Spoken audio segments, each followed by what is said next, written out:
Miss Pia, magkano po ang hilot? Piso. Piso lang? Ilang oras po yon?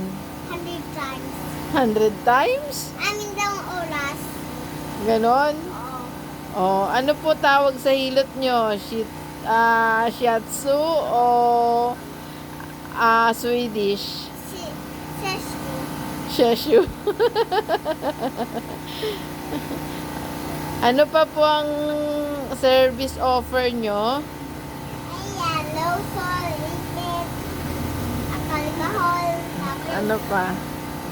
supply, tapos pulbo, tapos babango. Oh, yun lang lalagay. Oh, Bukas, gunting.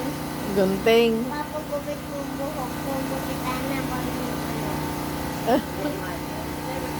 Sige. Ano kaya yun? Wala pa yung mga daliri. Oh, lagyan mo alcohol.